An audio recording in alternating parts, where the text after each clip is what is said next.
Sir నమస్కారం sir. నమస్తే sir నిన్న ప్రొడ్యూసర్స్ అందరూ కూడా పవన్ కళ్యాణ్ గారితో ఒక మీటింగ్ ఏర్పాటు చేసుకోవడం మనం చూస్తున్నాం. మరి అంటే సినిమా విషయాల కంటే ఎక్కువగా చంద్రబాబు నాయుడు గారితో మీటింగ్ ఏర్పాటు చేయండి అని చెప్పేసి ఆ కార్యక్రమం ఎక్కువ పెట్టుకున్నట్టుగా అల్లు అరవింద్ గారు కూడా చెప్పడం చూస్తున్నాం. అంటే టికెట్ ప్రైజెస్ ఇవన్నీ చిన్న విషయాలు, కేవలం సన్మానించడానికి కలిసామన్నట్టుగా మాట్లాడారు. అంటే అది ఒక్కదానికైనా ఇంకేమన్నా అయ్యి ఉంటుందా? మీ ఒపీనియన్ సార్ ఈ ప్రొడ్యూసర్స్ మీటింగ్ పైన.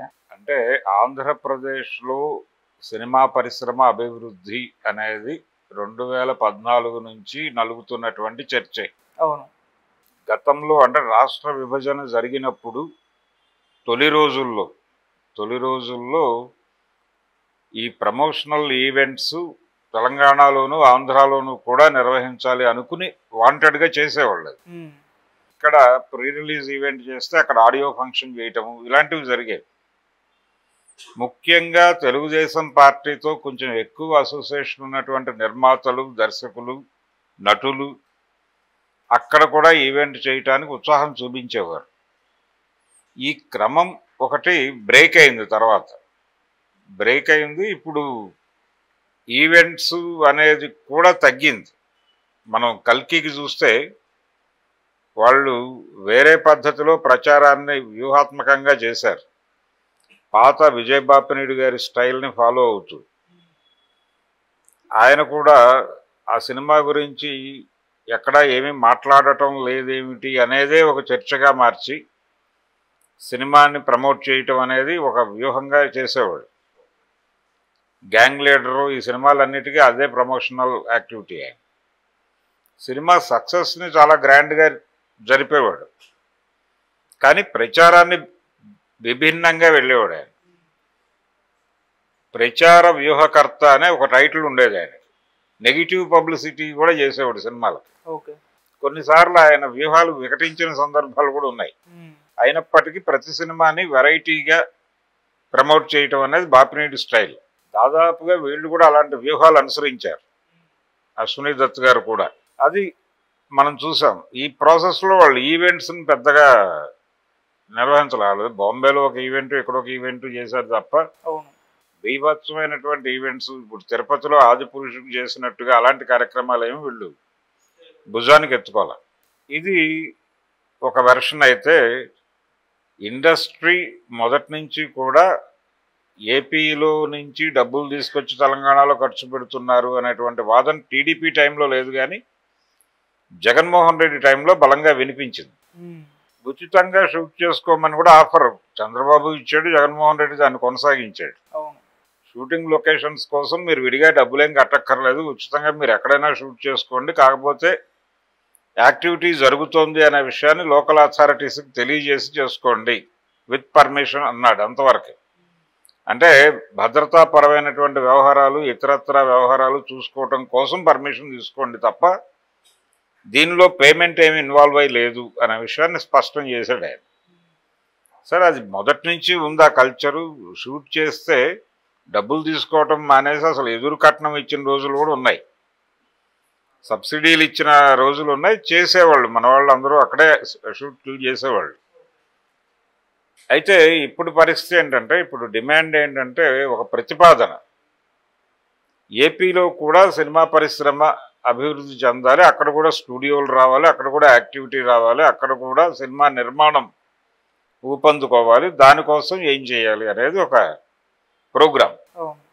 సినిమాటోగ్రఫీ మినిస్టర్ ఉన్నాడు అక్కడ, ఆ శాఖ ఉంది యాజ్ ఇట్ ఈస్గా, శాఖ కొనసాగుతూనే ఉంది.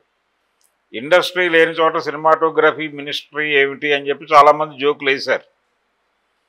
అయితే తెలుగే కదా, అక్కడ తెలుగే, ఇక్కడ తెలుగే, తెలంగాణలోనూ తెలుగే, ఆంధ్రాలోనూ తెలుగే, అక్కడ షూట్లు జరుగుతున్నాయి, దానిలో పెద్ద ఇబ్బంది ఉంది, ఒక సెంటర్గా ఉంది కదా, డెవలప్ అయిపోయి ఉంది హైదరాబాద్ అని మాట్లాడుతున్నారు. కానీ ఏపీలో కూడా స్టూడియో నిర్మాణాలు జరగాలి అనేటువంటిది ఒక అభిప్రాయం కొంతమందిలో ఉంది. ఆ అభిప్రాయం మేరకు అక్కడ కూడా ఒక ఫిలిం నగర్ లాంటిది కోరుకుంటున్నారు. అంటే నివాసం ఉండటానికి, కేంద్రీకరించి యాక్టివిటీ నడపటానికి సంబంధించి కొంత ఒక ఇన్ఫ్రాస్ట్రక్చర్ కోరుకుంటున్నారు. ఆ ఇన్ఫ్రాస్ట్రక్చర్ ఇవ్వటానికి గత ప్రభుత్వం పెద్దగా ఉత్సాహం చూపలేదు. టికెట్ల రేట్లకి పరిమితం అయిపోయింది ఆ గొడవ అంతా. ఇప్పుడు టికెట్ల రేట్లు కాదు అనే విషయం చెప్పాడు ఆయన స్పష్టంగా.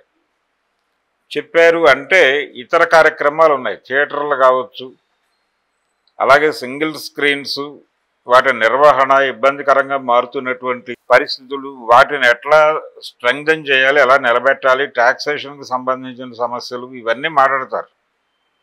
కేవలం టికెట్ల వ్యవహారమే కాదు, ఇంకా అనేక ఇష్యూస్ ఉన్నాయి గవర్నమెంట్తో తేల్చుకోవాల్సినవి. వాటిలో ఒకటి ఈ ప్రభుత్వం వైపు నుంచి సినిమాలకు ఇచ్చే పురస్కారాల గొడవ కూడా ఒకటి ఉంది. నంది అవార్డుల పునరుద్ధరణ కార్యక్రమం కూడా ఒకటి ఉంది. వీటన్నిటినీ మాట్లాడుతూ గెలిచినటువంటి ముఖ్యమంత్రి గారికి ఒక సన్మానం, అలాగే ఇండస్ట్రీ తరఫున గెలిచినటువంటి పవన్ కళ్యాణ్కి ఒక సన్మానం పరిశ్రమ వైపు నుంచి జరగాలి అని అనుకుంటున్నారు. తద్వారా వాళ్లతో ఒక సన్నిహిత సంబంధాల్లోకి వెళ్ళటం ద్వారా సినిమా పరిశ్రమకి ఒక శాఖని, ఏపీ శాఖ ఓపెన్ చేసేటువంటి, టాలీవుడ్ ఏపీ శాఖ, తెలంగాణ శాఖ.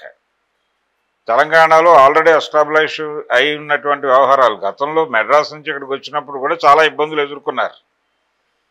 డాన్సర్లు వీళ్ళందరినీ మెడ్రాస్ నుంచి తెప్పించుకునేవాళ్ళు, ఇక్కడ ఉండేవాళ్ళు కాదు. నెమ్మదిగా ఇక్కడ డెవలప్ అయింది. అలాగే అక్కడ మొదలు పెడితే కొంతవరకు ఇక్కడి నుంచి సహకారం తీసుకుని ఆ తర్వాత అక్కడికక్కడ స్ట్రెంగ్థెన్ అవుతారు. ఈ ఉద్దేశంతో ఇన్ఫ్రాస్ట్రక్చర్ ఏర్పాటు చేయమని అడగటం కోసం ఈ సన్మాన కార్యక్రమం, దానికి కొంత ఉత్సాహం చూపించవచ్చు కూడా. ఇప్పుడు ఈ కోదాడ దాటిన తర్వాత జగ్గయ్యపేటకి కోదాడకి సెంటర్లో ఒక గ్రామం ఉంది, గరికపాడు అనుకుంటాను. ఆ ఏరియాలో ఒక ఫిలిం సిటీ లాంటిది ఏదైనా ఏర్పాటు చేస్తే, లేదా ఫిలిం నగర్ లాంటిది ఏదో ఏర్పాటు చేస్తే కొంత వెసులుబాటుగా ఉంటుందని ఆ మధ్య ఎప్పుడో జొన్నవిత్తుల గారు ఒక అభిప్రాయంగా ప్రభుత్వాలకు తెలియజేసే ప్రయత్నం చేశాడు. అది అంటే ఆయన ఉద్దేశం ఏంటంటే, ఇక్కడ ఓవర్ క్రౌడ్ అయిపోయింది, ఈ ఓవర్ క్రౌడ్ అయిన వాళ్ళకి అక్కడ కనుక అవకాశాలు కల్పిస్తే వీళ్ళందరూ అక్కడికి వెళ్ళి యాక్టివిటీ మొదలు పెడతారు, సినిమాలు తయారవుతాయి. తయారైన సినిమాలను ఎక్కడ వాడతారు, ఎలా వాడతారు అనేది భిన్నమైనటువంటి ప్లాట్ఫామ్స్ వచ్చినాయి. థియేటర్లో వేస్తారా, ప్లాట్ఫామ్స్ మీద వేస్తారా అనేది తర్వాత గొడవ. ముందు వీళ్ళందరికీ ఒక యాక్టివిటీ, ఒక పని దొరుకుతుంది, ఒక ఇన్ఫ్రాస్ట్రక్చర్ ఏర్పాటు చేస్తే ఇక్కడ ఓవర్ క్రౌడ్ అయిన వాళ్ళందరూ అక్కడికి పోయి అకామిడేట్ అవుతారు. తద్వారా ఇది తెలంగాణకి దగ్గర అవుతుంది. ఇక్కడి నుంచి ఎవరైనా ట్రాన్స్పోర్ట్ అవ్వాలన్నా, లేకపోతే అక్కడి నుంచి ఇక్కడికి తెచ్చుకుని ఏదైనా పని చేసుకోవాలన్నా ఇనీషియల్గా ఆధారపడక తప్పదు. ఆ రోజున మెడ్రాస్ మీద ఆధారపడినట్టు.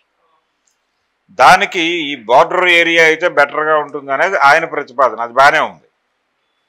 అట్లా ఏదో ఒక ప్రభుత్వం వైపు నుంచి ఒక నిర్ణయం తీసుకునేటువంటి ప్రయత్నం చేస్తున్నారు. ప్రభుత్వం నుంచి ఒక పాజిటివ్ డెసిషన్ వచ్చేలాగా ప్రెజర్ చేయాలి. ప్రెజర్ కూడా కాదు అది నిజానికి. వీళ్ళు అడిగి ఆయన దగ్గర నుంచి ఒక సానుకూల స్పందన రాబట్టాలి అనేటువంటి ప్రయత్నం చేస్తున్నారు. ఈ సన్మాన కార్యక్రమం వెనకాలన్న ఉద్దేశం అదే. దానికి పవన్ కళ్యాణ్ ఇప్పుడు కూటమిలో కీలక పాత్రలో ఉన్నాడు. పైగా వీళ్ళందరూ నిన్న వెళ్ళిన వాళ్ళలో దాదాపుగా అందరూ ఆయనతో సినిమాలు తీసిన వాళ్ళే, భోగవల్లి ప్రసాద్తో సహా. అత్తారింటికి దారేది అని ఆయన తీశాడు కదా, ఇప్పుడు సెక్రటేరియట్కి దారేది అనుకుని వెళ్ళారు వీళ్ళు. ఆ పద్ధతిలో అందరూ వారి వారి కోరికలు, వారి వారి అభిప్రాయాలు ఇవన్నీ కూడా ఆయనతో చెప్పారు. ఆయన సీరియస్గా ఈ ఇష్యూస్ అన్ని తన భుజాన వేసుకునేటువంటి ప్రయత్నం డెఫినెట్గా చేయడు. దుర్గేష్ గారు ఫీడ్ చేసుకుని సీఎం గారికి విన్నవించి, సీఎం గారికి కూడా వీళ్ళందరితోనూ ప్రత్యక్ష పరిచయాలు ఉన్నాయి. ఆయన నేరుగా వీళ్ళల్లో ఎవరితోనైనా మాట్లాడగలడు.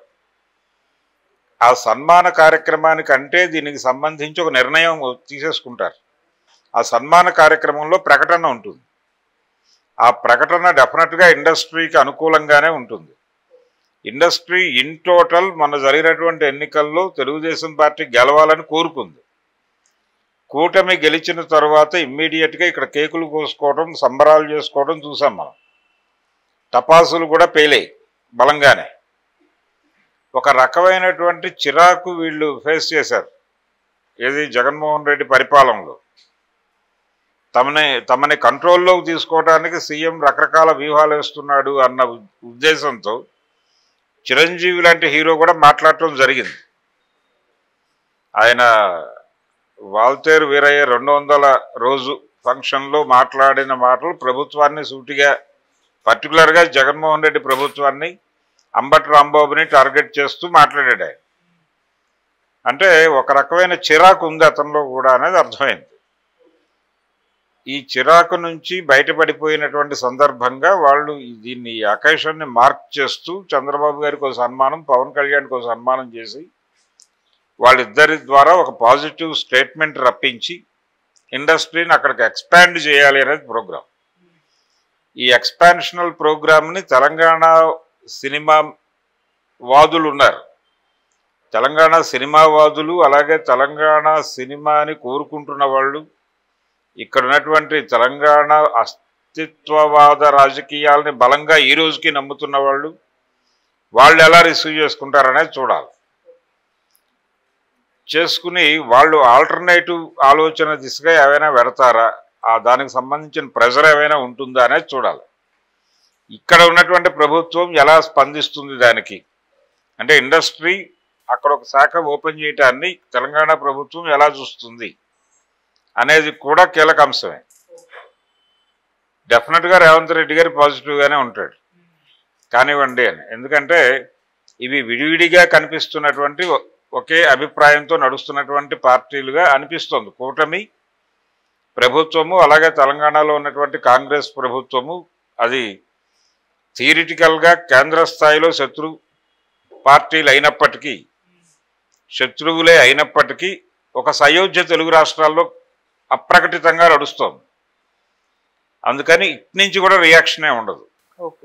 అలాగే కానిండు అన్నట్టుగానే అట్లే కానిండు అన్న ధోరణిలోనే ఉంటుంది వ్యవహారం.